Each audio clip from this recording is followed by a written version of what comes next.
Hi everyone, Jai Hind and welcome to the platform of StudyIQ IAS in English. My name is Bhanwar Singh. I'm extending 115th course and qualified civil services in 2012. And I welcome you onto that platform of StudyIQ. Now, once again, we'll be taking the Delhi edition and we'll be doing the complete the Hindu analysis for today. That is the 31st of July. And we'll be seeing which all important articles are important in our today's session. All right, so while I was going through the complete Hindu, I saw that there are lots of articles which are important in today's Hindu, and thereby I have clubbed them according to the various subjects which actually they pertains to. Like for example, when it comes to polity and governance. So from polity and governance, you will find that there are various articles which are mentioned or which are there in our today's Hindu.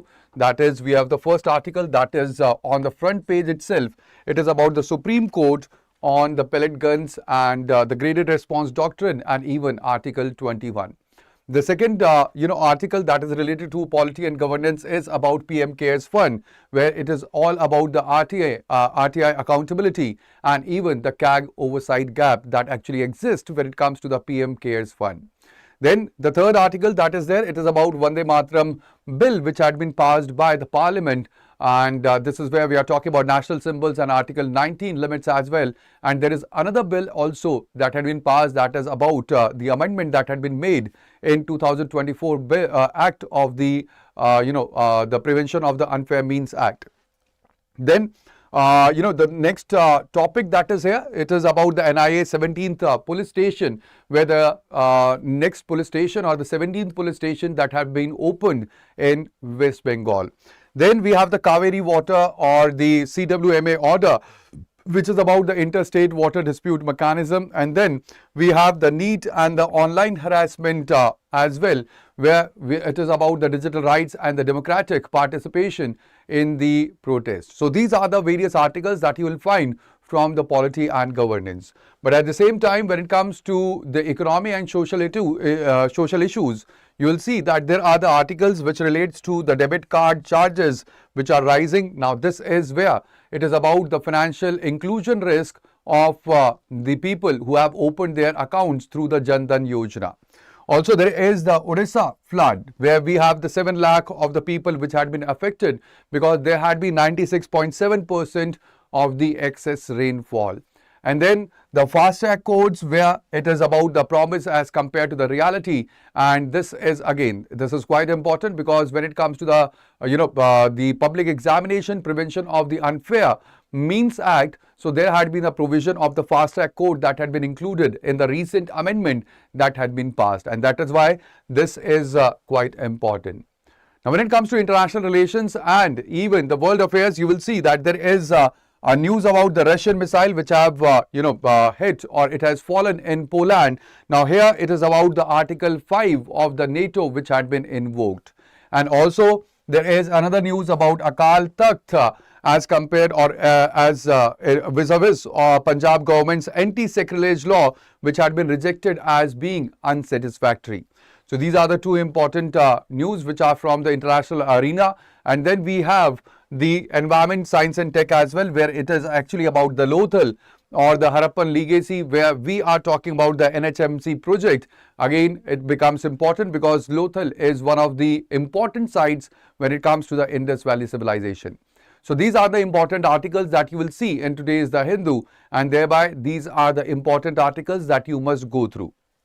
Now, let's move to the the first article that we have, or the first news article that is here. It is about the pellet guns, which is a part of the graded response which had been said by the Supreme Court.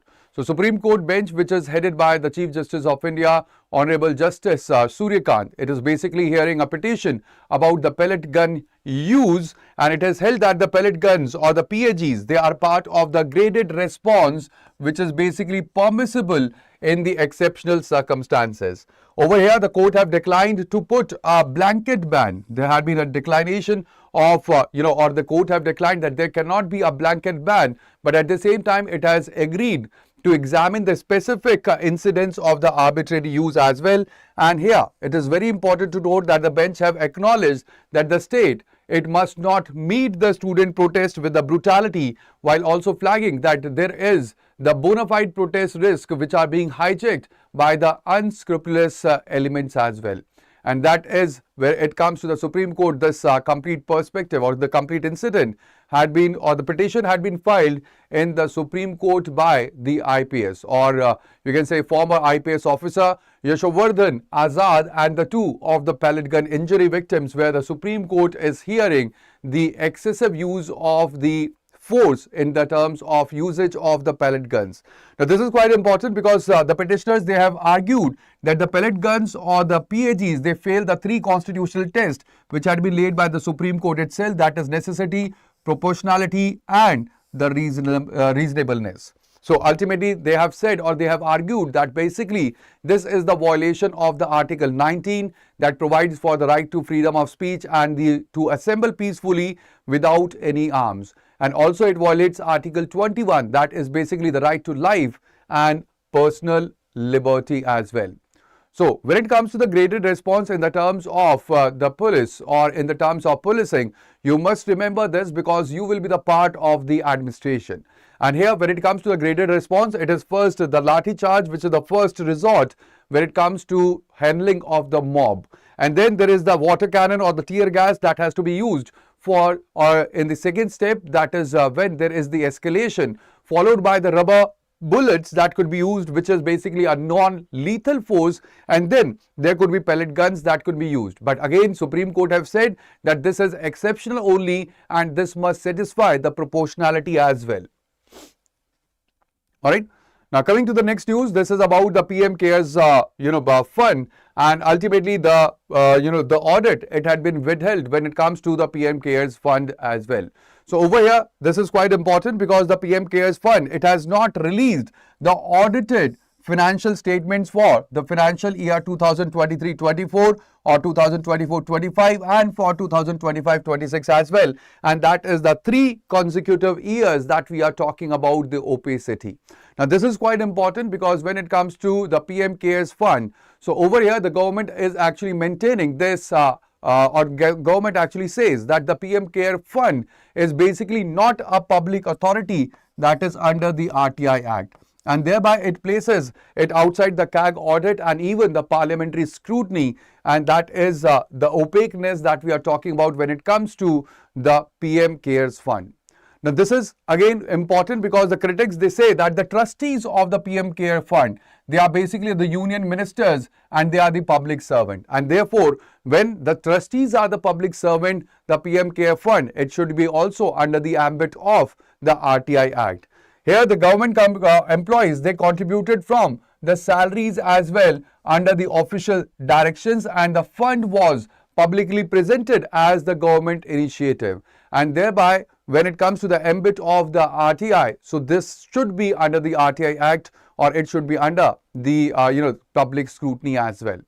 Now when it comes to the CIC or the Chief Information Commissioner earlier, the former Shailesh Gandhi, he says that ultimately legally when it comes to the PM CARE fund, it actually falls within the ambit of the RTI Act, and anything associated with the PM, that is except with the national security, that should be open to the public scrutiny, that must be done, and that is what this tells about. So when it comes to the last financial which are available, so you can see it is for the 2022-25 where the opening balance was 5,415 crore rupees and the voluntary contribution were 909 crore rupees, and the total receipt were total 6,723 crore rupees and the closing balance was 6,283 crore rupees. This is the last financial which is available for the PM CARE fund, and that is why it is important because this relates to transparency. It relates to transparency in the governance as well. Now coming to the next important news that we have, it is amid uproar, Parliament passes the bill making insult to the national song punishable. Now again this is important because when it comes to the prevention of the insults to the national honor amendment bill that has been passed by the Lok Sabha.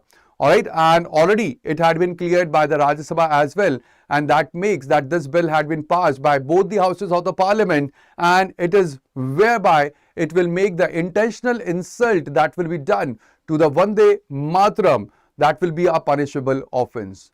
Now, over here you can see that the Parent Act, that is the Prevention of the Insult to the National Honor Act of 1971, it already has the provision for any insult that is being done to the national flag, to the national anthem, and even the Constitution of India as well.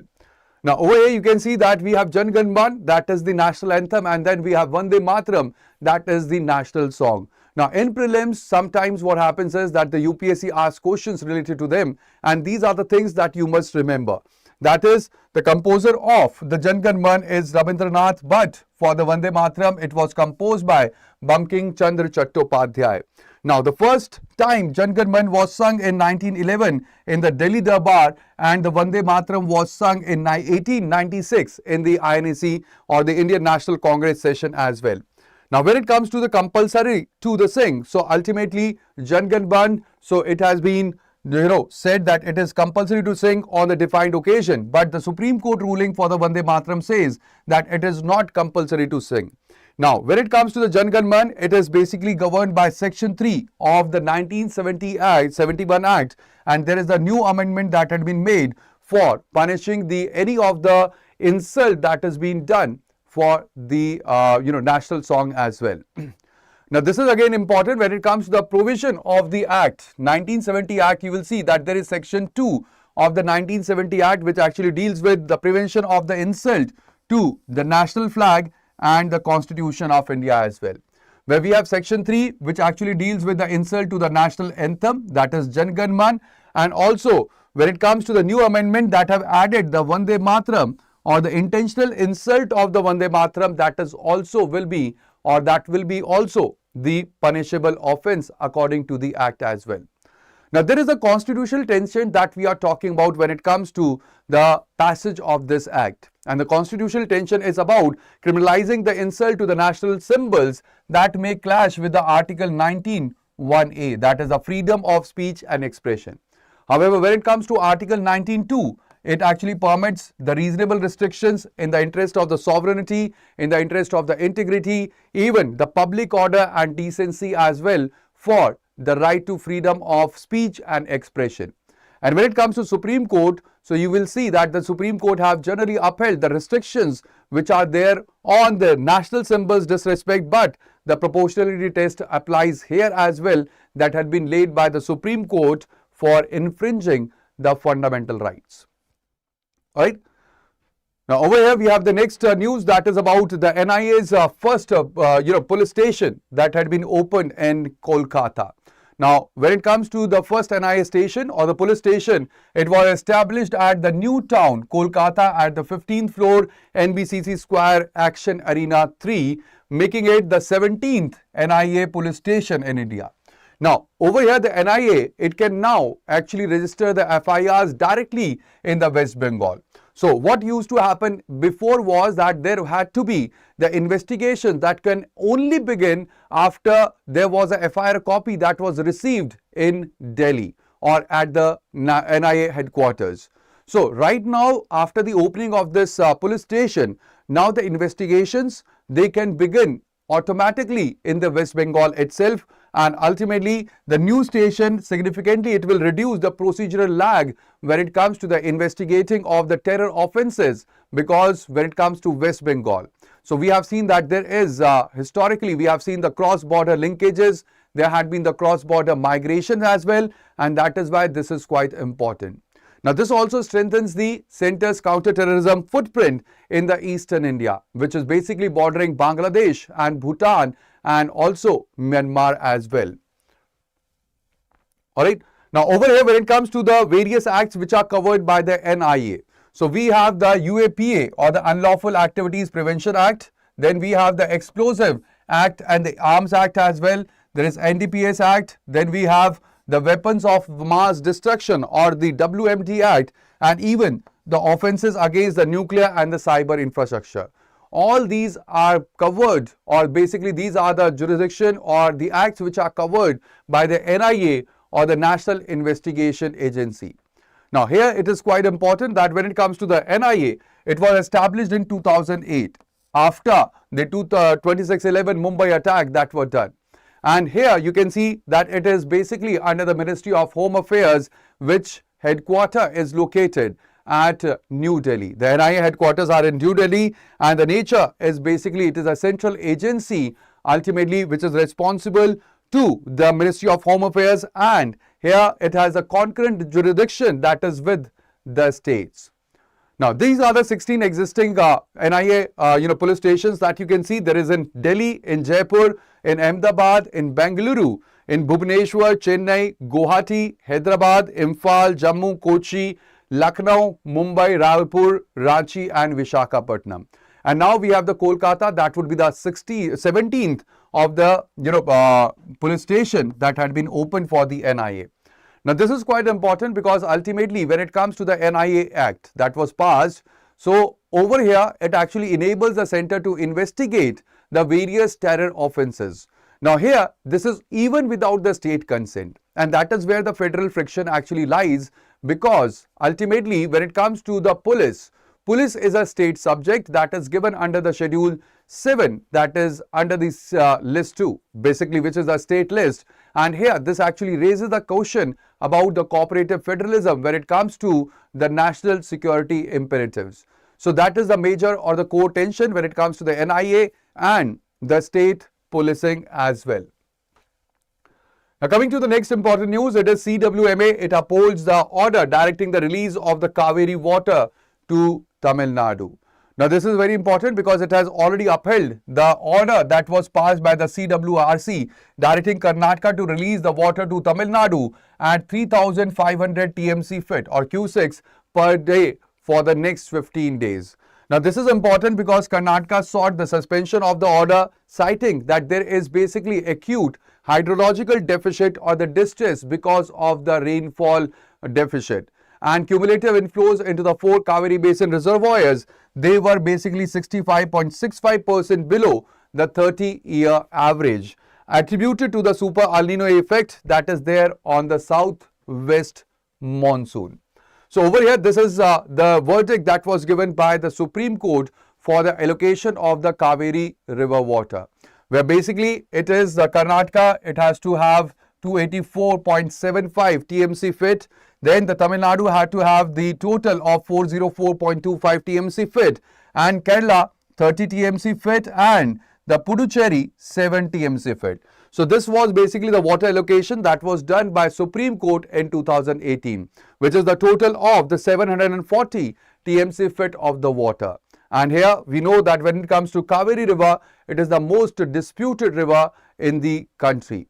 Now, when it comes to the complete governance mechanism or the institutional mechanism of the Cauvery river, you will see that it is the Cauvery Water Regulatory Committee, that is CWRC, that is the first level monitoring body for the Cauvery water. Then we have CWMA, that is the Cauvery Water Management Authority, which is apex monitoring body, and it is chaired by the retired Supreme Court judge. Please remember this, again important for your prelims and for your mains as well. And then we have the Supreme Court, which is the final authority as per the 2018 verdict. Both the CWRC and CWMA, they had been set up under the Cauvery Water Management Scheme of 2018 that was laid down by the Supreme Court. Now this is quite important because when it comes to the sharing of the inter-water river, so ultimately inter-river or interstate water, that is of or interstate basins, which actually lays down. So this pertains to Article 262, where actually the Parliament, it may adjudicate the interstate water disputes, and the Supreme Court jurisdiction had been barred by Article 262. Then we have the River Boards Act of 1956 as well, which is for the setting of the river boards. And in 1956 itself, there was an act, that was Interstate Water Dispute Act, that was passed, according to which the tribunal mechanism had been laid down for the adjudication of the interstate water disputes. All right.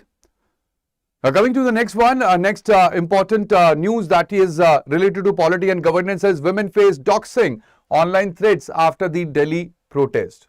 Now this is quite important because this pertains to the individual rights as well, and this pertains to the online, harassments, and thereby when it comes to the complete, perspective, you can see that the protesters, they actually gathered at the Jantar Mantar in Delhi for the student protest, and ultimately they have demanded the resignation of the Union Education Minister Dharmendra Pradhan, and that was over the leak scandal or the NEET paper leak that actually happened, or the NEET UG examination that was leaked.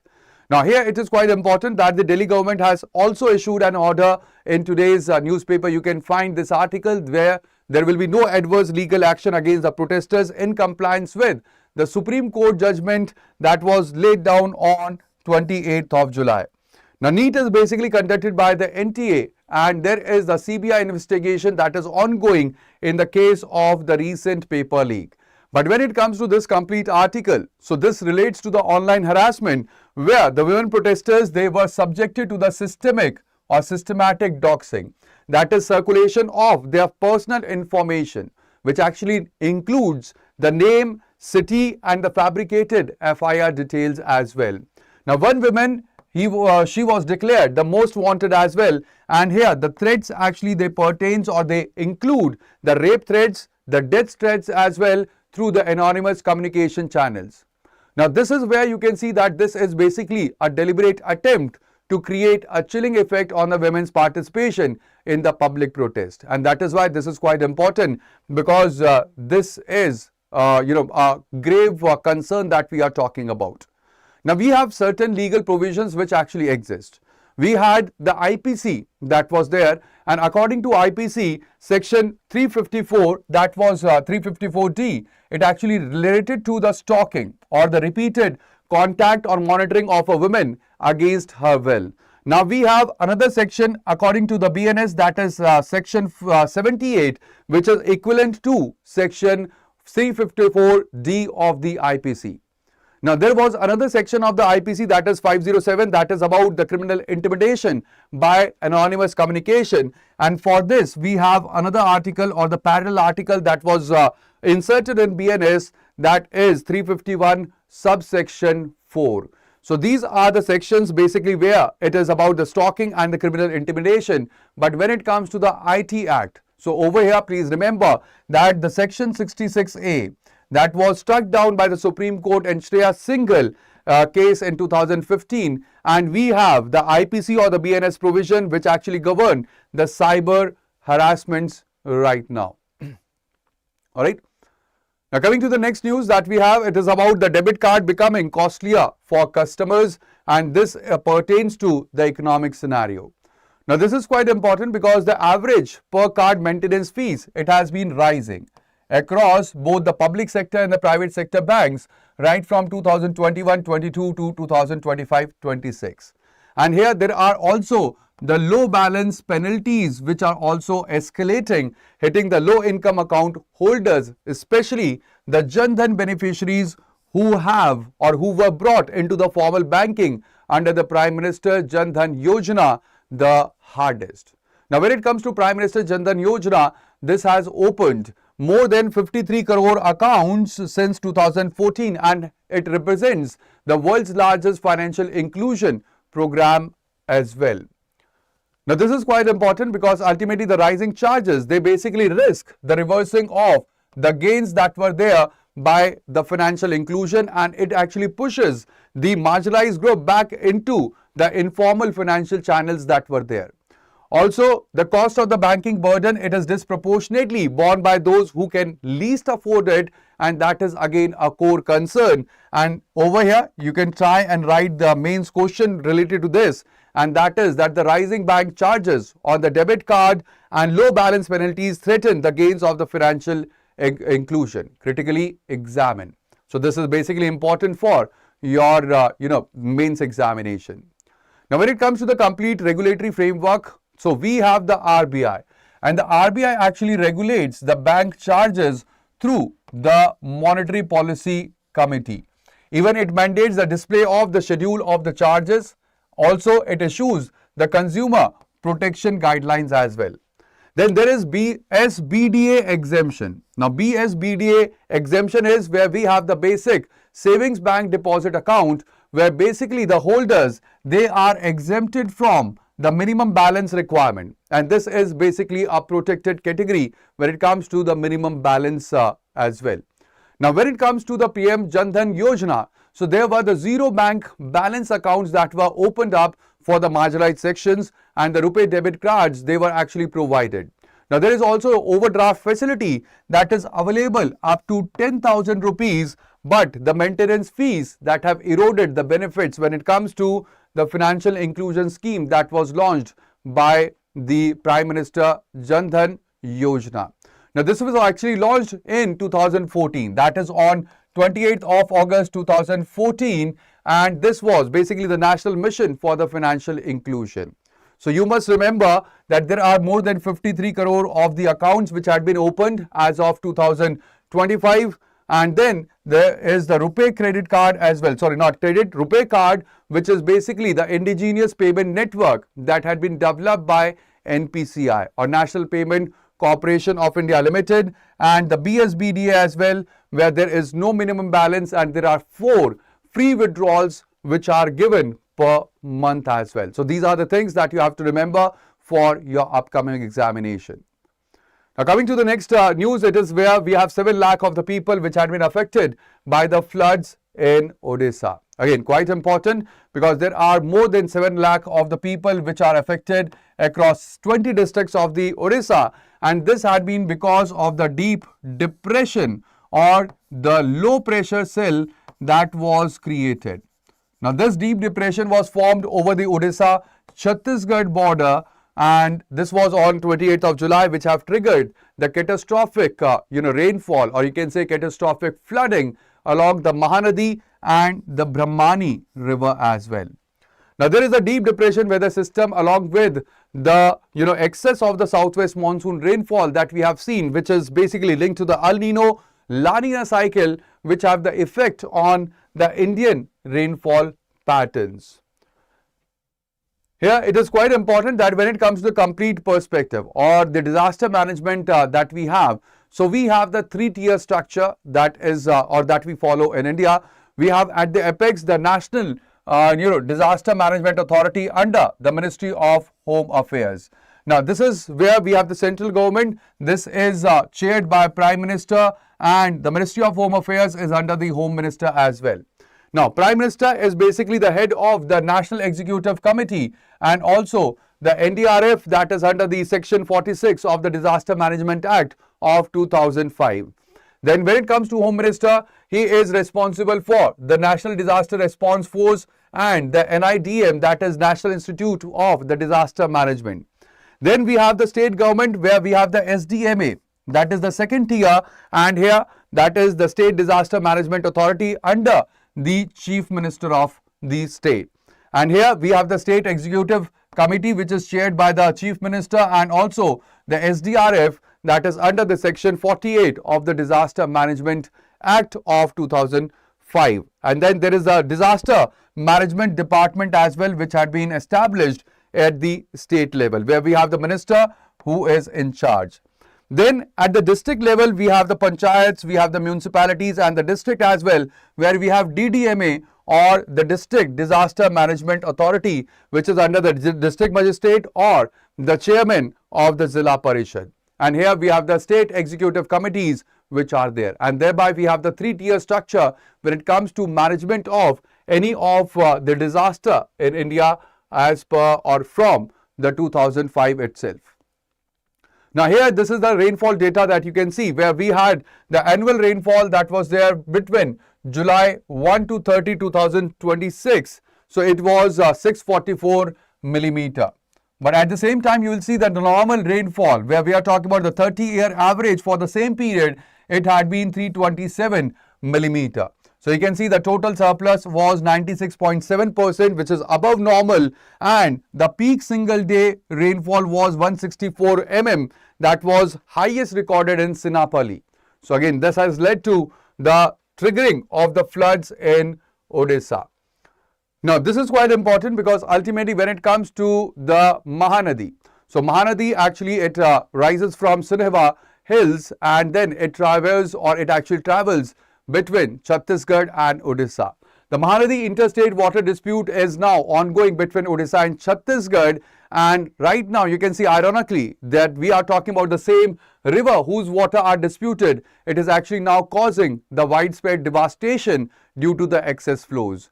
Highlighting that when it comes to the complete perspective, so we have the complex hydrology that actually happens to be the natural force. And there is a politics dimension of the river management as well that you must see when it comes to the complete perspective. Now coming to the next important news that we have, it is have fast track courts delivered the promise of speedy justice. Now like I said, the fast track courts, they are important now because we have the public examination Prevention of Unfair Means Act, which had been passed by the Parliament. Alright. So now when it comes to the Public Examination Act of 2024 amended in 2026. So there is a provision of the fast track courts that will be established according to this act. Now here it is quite important that they were first set up after 2000 and on the recommendation of the 11th Finance Commission to reduce the pendency that is there. Alright, so that was after 2000 where we had the fast track courts which were established in India. Now when it comes to the fast track code, so there is POCSO as well, that is Prevention or Protection of the Children from the Sexual Offences Act. So the cases, they were also established in 2019 with the central government funding to ensure that there will be the time-bound trial of the heinous crime against the children as well. So ultimately when it comes to the pendency, you can see that there is right now total 761 fast track codes which are actually, they are operational across India as of 2024. And there are 1.9 lakh of the cases which had been disposed since the inception of the fast track courts, and there is the pendency of total 2.5 lakh cases or more than 2.5 lakh cases which are still pending or still awaiting the disposal. And when it comes to the total pendency that we have in India, so it is more than 4.5 crore of the cases when it comes to all of the courts in India combined. So thereby it is quite important to note over here that when it comes to fast track courts, so have they delivered their promise or yet they are just where we have more of the pendency that is increasing that have to be seen over here. Now what are the key challenges when it comes to the pendency of the cases in India or pendency of the cases in the fast track courts? So the first one is the shortage of the judges, because in India we have only nearly about 21 judges per million of the population as recommended, but that should be, the strength should be 50. So there is the shortage of the judges, and these shortages are there in the fast track courts as well. Also, there is the infrastructure gap where basically there is inadequate courtroom space, there is inadequate digital infrastructure and even the recording equipment as well.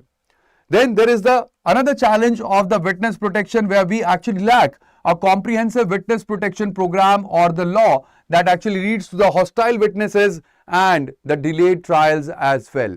And also the fourth challenge is the frequent adjournments where actually the structural cultural of the adjournment is there in our judiciary, which is basically both by the prosecution and by the defense as well, which actually negates the speed advantage of the fast track courts. And these are the four major challenges why we have pendency of the cases in the fast track courts as well. Alright, the next one is about the Russian attacks killed 10 in Ukraine. NATO says a missile fell in Poland as well. Now this is quite important because NATO have confirmed that there is the Russian missile that have fell on the Polish territory and that have triggered the immediate jet scrambles from the NATO countries as well. Now also this is important because Poland had been the NATO member since 1999, and this represents a significant and potentially historic escalation that we are talking about in the Russia-Ukraine war, where actually the spillover of this war, it can be into the NATO member territory as well. Now if there is NATO Article 5 that is invoked. Now what is Article 5? Article 5, it actually says that any attack on one of the NATO country, it is deemed to be the attack on all the NATO members, and thereby if there is NATO Article 5 that will be invoked, so all the NATO members, they are obligated to assist the attacked members. And a Russian missile that is there on the Polish soil, it actually tests the very important or the directly this clause, that is Article 5 of the NATO charter. Now here it is important because ultimately when it comes to India's position, so India has not condemned the Russia and it has maintained its strategic autonomy while continuing the discounted Russian crude oil imports, and it has also abstained on the UNGA resolutions condemning Russia as well. Now there has been consistently, we have called for the dialogue and the diplomacy, but at the same time you have to remember that when it comes to Russia, Russia is an important strategic partner for India, because ultimately we have taken or we have had the S-400 THAAD system that we have taken from the Russia. So over here when it comes to, hi, good morning. Alright, so over here you can see that when it comes to the Operation Sindoor, S-400 had played a very important role in Operation Sindoor as well. So you can say that when it comes to Russia, Russia had been a trusted partner, strategic partner for India right from the time when India got independent. Then there is the MiG and the Soot aircraft as well that we have taken, and there is the nuclear, you can say the cooperation between India and Russia for the Kudankulam nuclear plant. That is again important, and that is what is ongoing. The ties are there between India and Russia, and thereby India has maintained its strategic autonomy where India is purchasing the crude oil, but at the same time India have abstained itself from the resolutions at the UNGA assembly as well. Now over here it could have the economic implication. We have already seen that there is a war that is going on where there is another front, and this another front that we are talking about is where we have US and Iran war that is going on. So US-Iran war is right now going on, alright, that have implicated the economic scenario in India and over the globe as well. Then we have the Russia-Ukraine as well. And since after the war, the grain deal, it have collapsed, that have impacted on the India's wheat and the sunflower import as well, or the sunflower oil import as well. And if there will be sustained conflict, that will lead to the global energy market volatility and the NATO-Russia escalation, it will lead to the risk of the broader European war that will impact the global supply chains further. So therefore, this is quite important that we are seeing the complete region, and if the Europe also enters into Russia-Ukraine war, so this will be where the escalation will be all over the European region, all over the Russia, all over the Middle East, and nearly about more than half of the world that will be under the attacks that we can see. When live starts today, so every day it is at 9:30 a.m. Alright. So again, this is quite important when it comes to the complete perspective. The next news that we have is Akal Takht Chief rejects Punjab government's unsatisfactory response to anti-sacrilege law. So here you can see that Akal Takht Jathedar, that is Gyani Kuldeep Singh Gargaji, he has rejected the Punjab government's response on the Jagat Jot Sri Guru Granth Sahib Satkar Amendment Act 2026 as unsatisfactory. And here Akal Takht is basically asserting its temporal authority over a state law that actually governs the sanctity of the Guru Granth Sahib. Now this has raised the deep constitutional questions. And the question is about the boundary that is between the state legislation and even the religious autonomy. Our own constitution, it provides for the right to religious freedom. And we have the right to religious freedom which is given under Article 25, 26, 27 and 28. So over here, this is where we have the constitutional, you can say the crisis, or you can say the constitutional tension that we are talking about. Now here the desegregation of the Guru Granth Sahib, it had been politically explosive in Punjab since 2015 Bargari incident, where actually the torn pages of the holy scripture, they were found near a Gurdwara. And this issue have led to the police firing, the political turmoil as well, and even the ongoing SIT and the CBI investigation. So basically this remains a live political fault line when it comes to the sacrilege laws that is there in Punjab related to Shri Guru Granth Sahib. Now you can see over here that the Akal Takht is basically the highest temporal seat of the Sikh authority located at Amritsar. And one of the 5 takhts is Akal Takht, which actually issues the Hukumnamas or the binding edicts. Then we have the 5 takhts of the Sikhism, which are located at various places. We have Akal Takht in Amritsar, we have Takht Patna Sahib, then Takht Huzur Sahib in Nanded, then Takht Damdam Sahib and Takht Anandpur Sahib as well. And we have SGPC as well, which is Shiromani Gurudwara Prabandhak Committee, a statutory body that is under the Sikh Gurudwaras Act of 1925, which actually manages the Sikh shrines in Punjab, Haryana and Uttar Pradesh as well. So these are the key institutions that you must remember. And then there is a news from the history as well. And this news is about Lothal, and it is where actually the National Maritime Heritage Complex or NMHC is being developed at the Lothal, Gujarat. Now this is the site of the world's first known tidal dock as well. Alright, there was an the seaport that was located at Lothal in the Indus Valley civilization, which actually dates approximately to 2400 BCE during the Harappan or the Indus Valley civilization. Now this National Maritime Heritage Complex, it will be one of the world's largest maritime heritage museum, which will span the 4,500 years of the India's seafaring tradition as well. Now this is being developed by the Ministry of Ports, Shipping and Waterways, and it is the integral part of the Sagarmala program. Now what is the Sagarmala program? Where actually the ports, they are being integrated with the inland through the development of the various infrastructure. It is, you can say, it is co-terminus with the same program that we have for the road infrastructure, and that is the Bharat Mala program. Now over here, when it comes to the complete maritime, or you can say the NMHSC, that is National Maritime Heritage Complex, so it will have the central jetty and the arrival hall. There will be modern gallery spaces on the maritime history. Then there will be exhibits covering the ancient trade routes, the colonial era shipping, and also the modern Indian Navy as well. And the Lothal, basically remember that it is basically under the tentative list for the UNESCO World Heritage Site. So again, this relates to the another important current event, and that is we have recently the 45th site that had been declared by the UNESCO as the World Heritage, and that is Sarnath. Alright, so please remember that it is the site candidate, that is, it is under the tentative list, but it is not the World Heritage.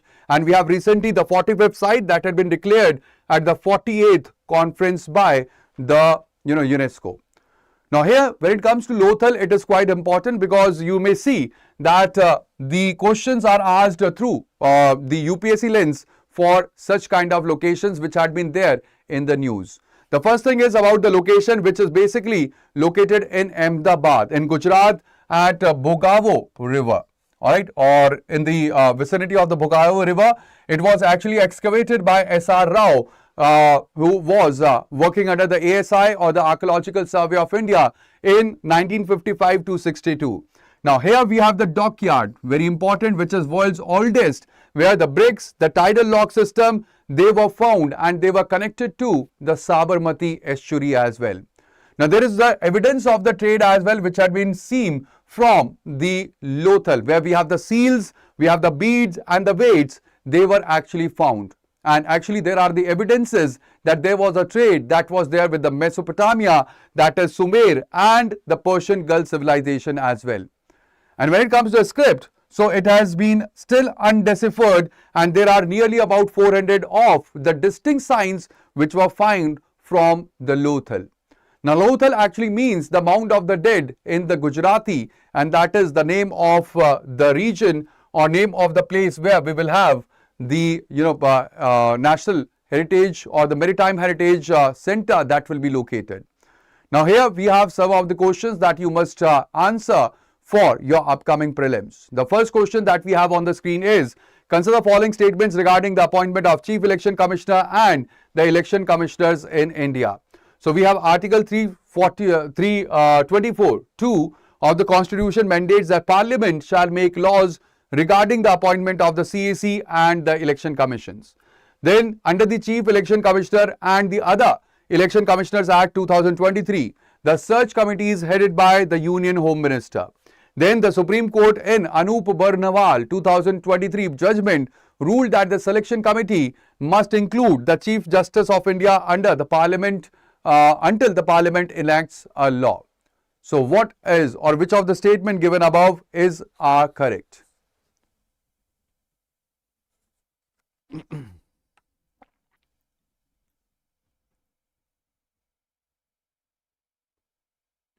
So what will be the right answer here?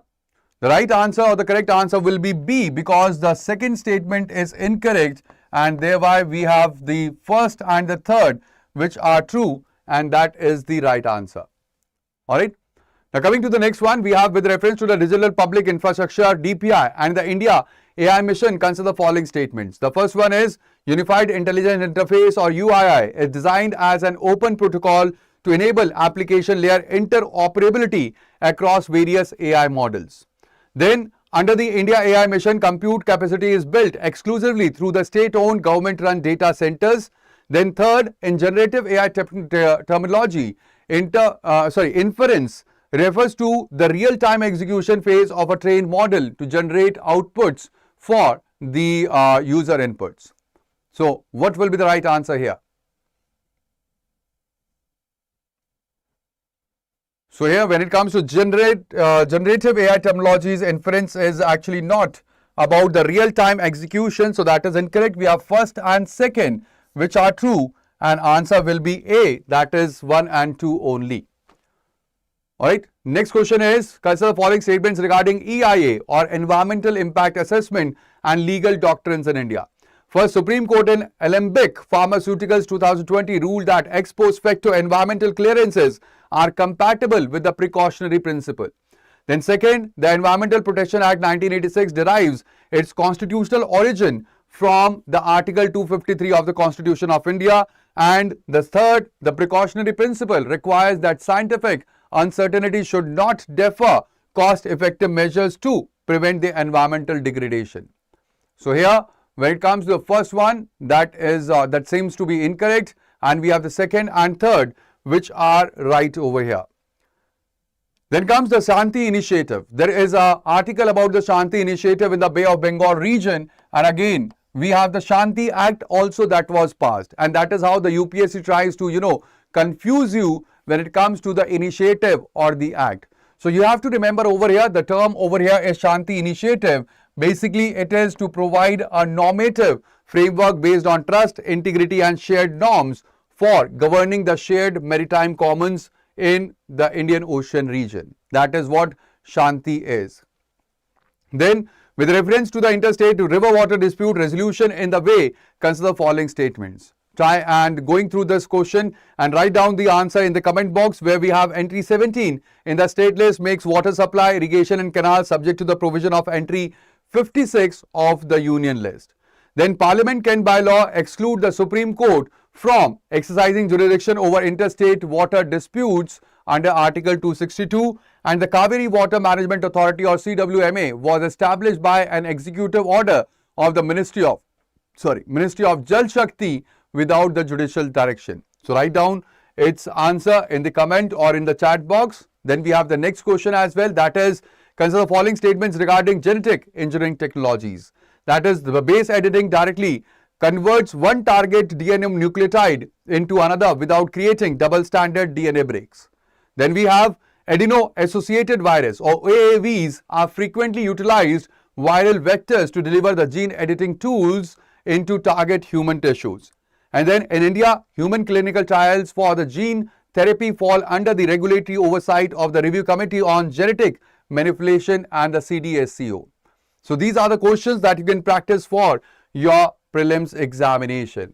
And these are the important articles that are there in our today's The Hindu. Just go through them and just understand why these articles are important for your preparation. Now let me tell you that on the platform of StudyIQ, we have the GS Foundation badge, that is Resolution P2I badge, which actually prepares you right from your preparation towards your interview as well.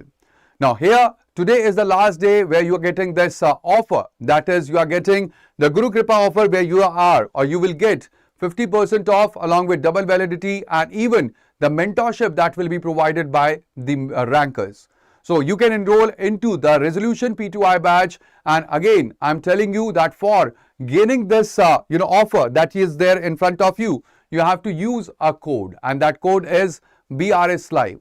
So that would be all in today's session, but do not forget to like the session, to share this session with your friends, and also subscribe to our channel if you have not subscribed it yet. And let me tell you once again that every day at 9:30 a.m. we do the complete Hindu analysis. Alright, and one more thing, that tomorrow there will be no Hindu analysis because I have to visit the doctor, and ultimately tomorrow I'll be taking a leave from the Hindu analysis. So we will see each other on Monday, and on Monday we'll be doing the Hindu analysis. But also one more important thing, that from Monday the complete scenario of the Hindu analysis is going to change, and we will have something different right from Monday onwards. So it will be quite interesting, and even it will be very helpful for your preparation for the civil services. So that would be all. Thank you. Bye-bye. Take care and Jai Hind. Thank you.